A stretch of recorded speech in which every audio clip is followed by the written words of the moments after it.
Everything rises and falls on leadership. The ability to lead well is fueled by living your cause and purpose. This podcast will equip you with the tools to do just that. Live and lead with cause and purpose. And now, author of the book, The Anatomy of Leadership, and our host, Chris Comeaux. Hello and welcome. I'm so excited today. We have an amazing special guest. We have Dr. Gene Kutner, Distinguished Professor of Medicine, University of Colorado, Anschutz, Chief Academic Officer of UC Health, and Contact Principal Investigator of the ASCENT Consortium. Gene, it's so good to see you. Thank you for being here. Gosh, Chris, thanks for having me. It's fun to be on with you and excited for our conversation. It's been so great to reconnect with you, and we're going to talk about why I reached out to reconnect. It's going to be really the subject, but let me read from your bio. A lot of people know you, but there may be a few people that have heard your name. So Dr. Gene Kutner is part of the inaugural UC Health Chief Academic Officer and a tenured Distinguished Professor of Medicine in the divisions of General Internal Medicine and Geriatric Medicine at the University of Colorado School of Medicine. Dr. Kutner received her MD from the University of California, San Francisco, and Jean completed her residency training in internal medicine at UCSF.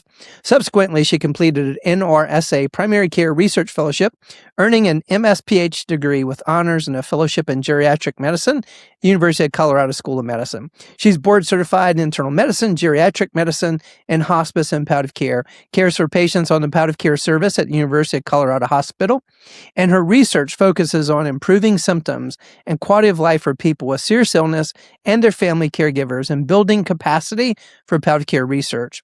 Dr. Kutner is a pioneer in hospice and palliative care research. She led the population-based palliative care research network and was co-chair of the NIH-funded Palliative Care Research Cooperative Group, PCRC. Dr. Kutner is now the Contact Principal Investigator for the NIH-funded Advancing the Science of Palliative Care Across Lifespan. The acronym or abbreviation is ASCENT Consortium, which is what she and I are going to be talking about today. Gene, again, I'm just so honored to reconnect with you and have you be on our podcast. I usually ask this question, and for you, I'm really especially excited to hear how you answer. What's your superpower? Yeah, Chris, it's really a fun question to think about. And I think I would say that I'm a connector.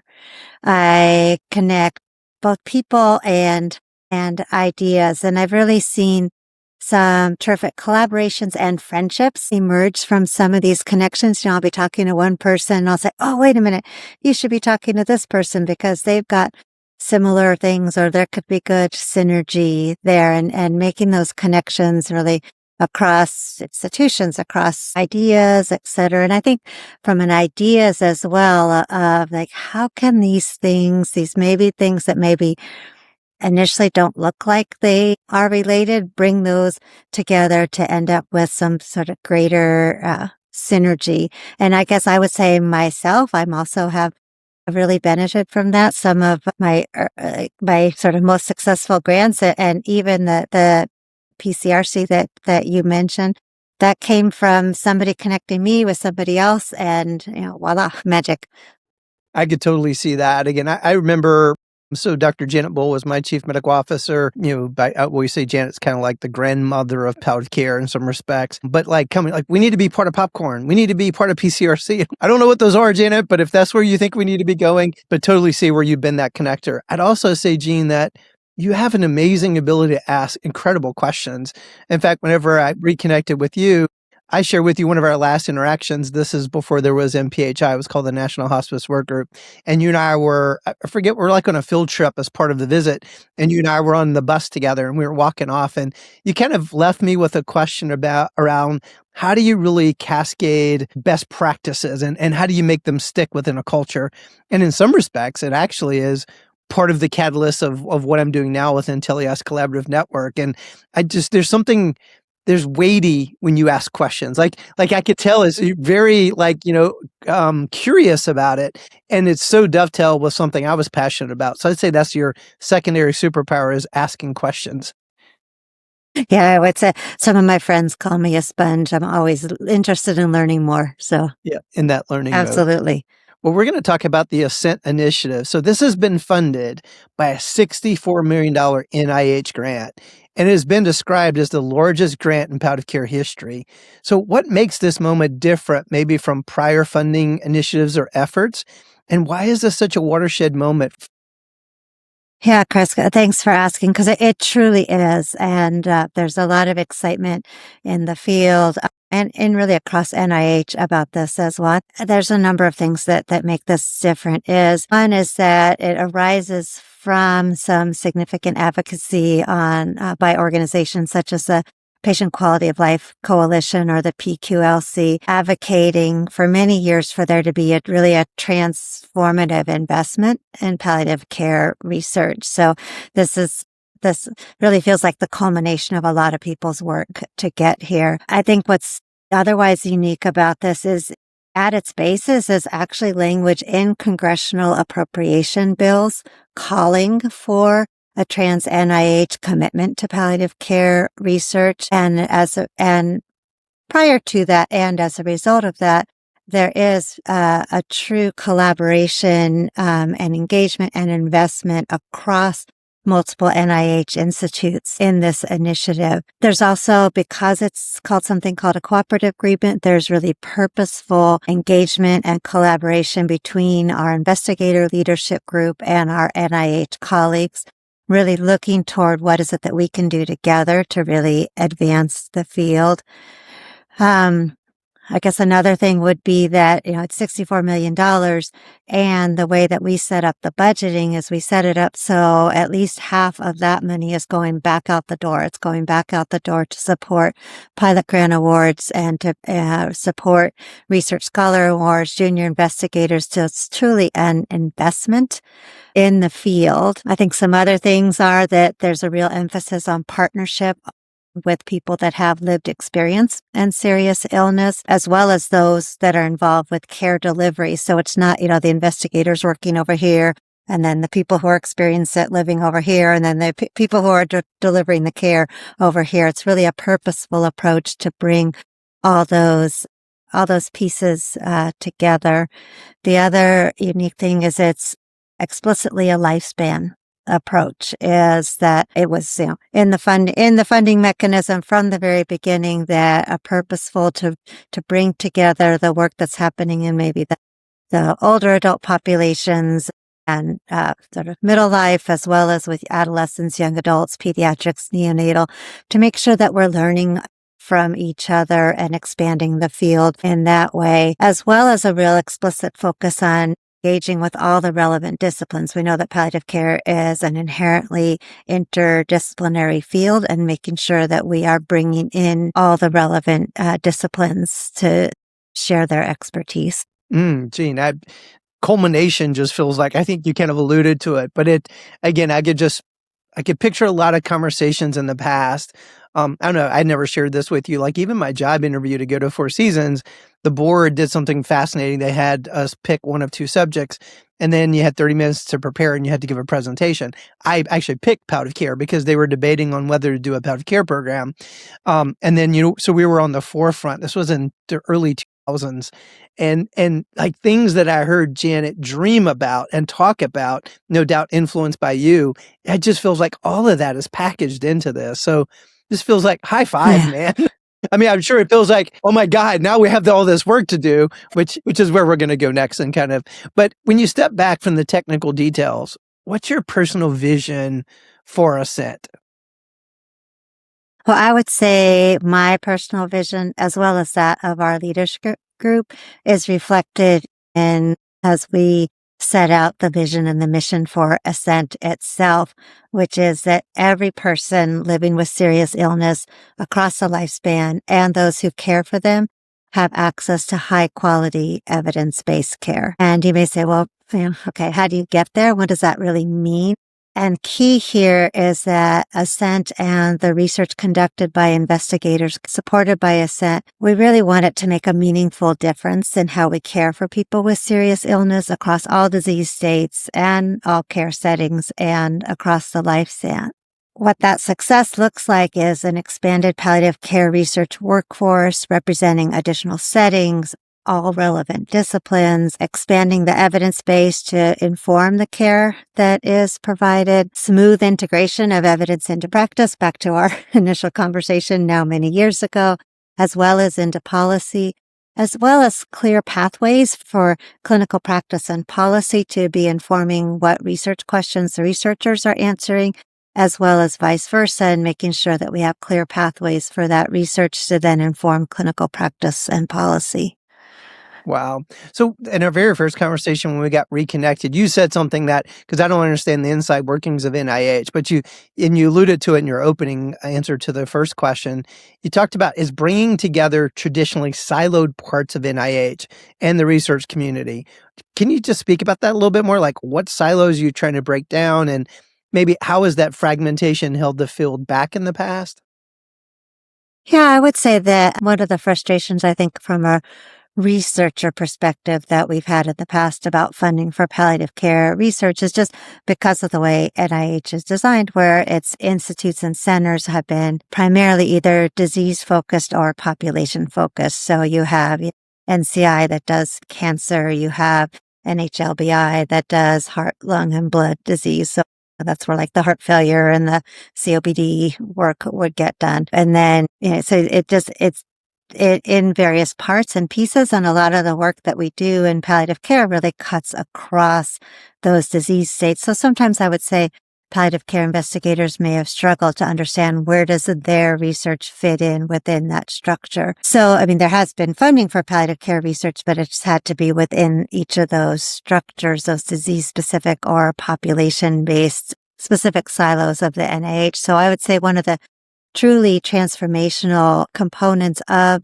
this U54, which is the NIH mechanism that's funding ASCENT, is this true trans-institute strategy within NIH to expand and intensify these national research programs. So the National Institute on Aging, NIA, took the lead to coordinate and has brought together a true trans-institute cross-disease strategy to expand that commitment, and has convened something called the Trans NIH Palliative Care Research Working Group that meets regularly, shares what each of the institutes are doing in this space, shares how the institutes are investing. So for the current U54, there are 6 NIH institutes and centers that are actually contributing funding toward ASCENT, but there are many more institutes and centers that are interested and are being highly engaged in what's happening in palliative care research. So that's kind of at the sort of NIH side of things. And I think, we also need to work on our own silos within the research field. So I mentioned earlier the sort of the silo between what happens in the adult palliative care research world and what happens in the adolescent, young adult, pediatric, and neonatal palliative care research world. So we're purposely bringing those together. Chris Comeaux, who's one of our multiple PIs, is charged with putting together a lifespan committee that is really making sure that we are learning and having those connections across from the adult to the more pediatric world. So across disciplines, we recognize that there are very complementary areas of expertise that come into doing this type of research from all the disciplines that are key to palliative care. So chaplaincy, social work, psychology, in addition to nursing and physicians, and I'm probably missing some, but bringing together across those silos so that we're learning from each other. And then the other one, I think, is the silo that we've had between, like I said, researchers doing their work over here, people with lived experience identifying concerns to them, care delivery organizations, policymakers. So bringing together those silos so we really make sure that the research that is happening is relevant to the populations being served. Man, what did the happy dance look like when you found out you got those grant award? I bet you were just as ecstatic and your team was ecstatic. I mean, it's a huge accomplishment. I would say true tears of joy. I bet. I mean, it was actually, I remember exactly where I was when when there was a notice from the NIH in October of 23, even saying that this funding opportunity was coming. And that was like a huge news for the field. And then in February of 24, when the actual request for applications came out, and when we actually got the grant submitted at the end of June of 24, I bet you that was a heavy lift. I actually don't know that I've ever been so nervous as when we pushed the send button in June And of when did you get the 24. word?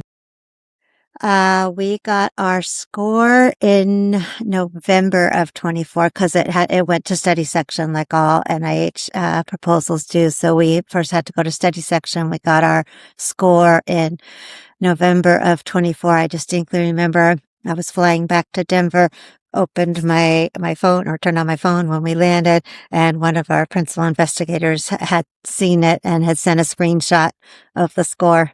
And I actually had to go online myself to look at it to Wow. confirm that it was real. And then when the actual funding came through in August of 25, and it's huge, and it's so important for the field. And I will say my first thought when we actually got the funding was we just gave a lifeline to all these palliative care researchers across the country. There's the people that are written actually, as some time on the grant, which is 40 plus key personnel that now had funding, and to know that we would have, like I said, almost, about half of this money is now going to go out the door to pilot grant awards. And just honestly, in a year that has been tough for researchers, 2025, to feel that this was such a beacon of hope for the field and particularly for palliative care research.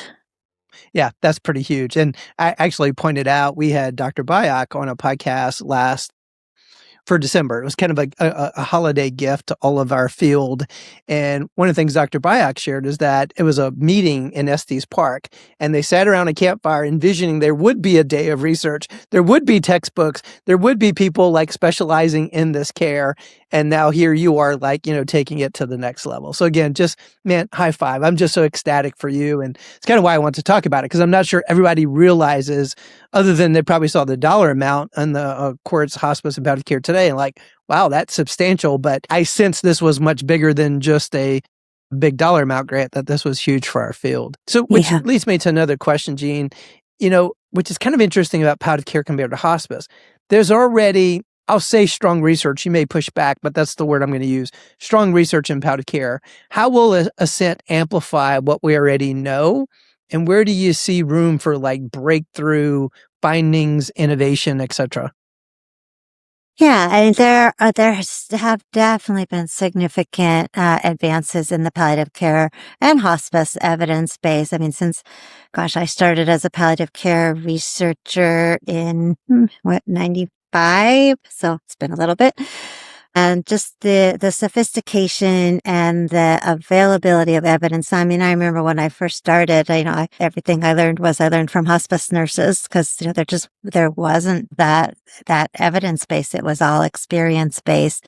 So I think there's both the commitment to get the evidence that is already out there, out into the field. Some of the things that you and I talked about when we were talking about this a number of years ago. And then I think all of us that are in clinical practice or lead programs or are delivering care or have had loved ones experience serious illness, we all know that there's significant gaps on a daily basis as we're practicing. I wish I had evidence for, what is most effective to treat this symptom, how I best reach this hard to reach population. And I think that's where we really need to push the field to that next level of research. So we can amplify what we already know by speeding that time from evidence generation to implementation, which requires a rigorous and thoughtful approach. And then I would say there's room for breakthrough and innovation in care delivery models. I think particularly addressing the needs of those populations that are at risk for the highest risk for poor outcomes, those that have difficulty accessing care. Room for breakthroughs in symptom management, caregiver support. So how we're approaching this as ASCENT is we are annually going to update our ASCENT research priorities through engaging subject matter experts, those in the field, people with lived experience, etc. Just as an example, so the priorities that we set out for our first year of this award relate to communication, novel care delivery models, quality, access, and use of outcomes. And outcomes of palliative care, methodologic approaches. So we can also innovate on the research side in terms of research methodology, research measures. How do we best measure the outcomes of interest? And then, of course, improving pain and other physical symptoms, improving psychosocial distress, and also spiritual outcomes. So these, like I said, these were our priorities for our first year of the award, and we're actually ramping up now to refresh those for our upcoming second year. So, Jean, we keep using the word palliative care, but are we talking about the broad umbrella that the service line of hospice and palliative care fits under today? Or are we really talking about palliative care kind of pre-hospice? Or will this research kind of trickle into the hospice field as well? Gosh, thank you for asking. I would say that is our shorthand. The way we actually have it written out and everything is hospice and palliative care. So it's really serious illness care. So thank you for pointing that out. Absolutely. We are interested in the full range of care for people with serious illness, from very early in the diagnosis through hospice care, through bereavement. So yes, through that whole trajectory. Perfect. All right. Thanks. I'm glad I asked you that then. So yes, thank you for asking that. In fact, I'm thinking of another mutual friend, Amy Abernathy, with this question. Research sometimes can take years to influence frontline care. So how is ASCENT thinking about accelerating the translation from research to real-world impact, especially in those community-based hospice and palliative care settings?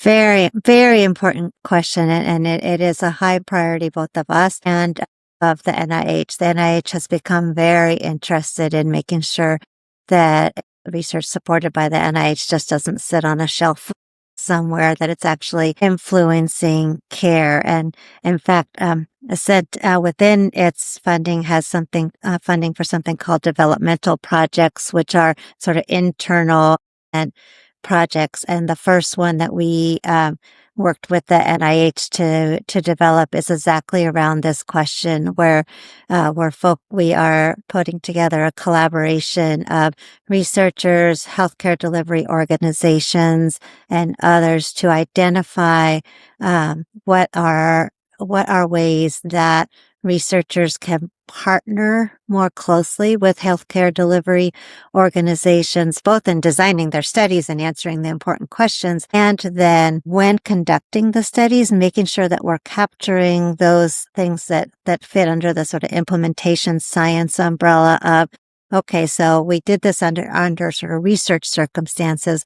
What would it take now to implement whatever it is out in the care setting? So looking at that investigator healthcare delivery interface to speed that up. I think there's been a lot of interest growing and conducting something called pragmatic clinical trials, where sort of an example of that might be where, let's say, there is new evidence about, I don't know, how to treat nausea. I'll just come up with something.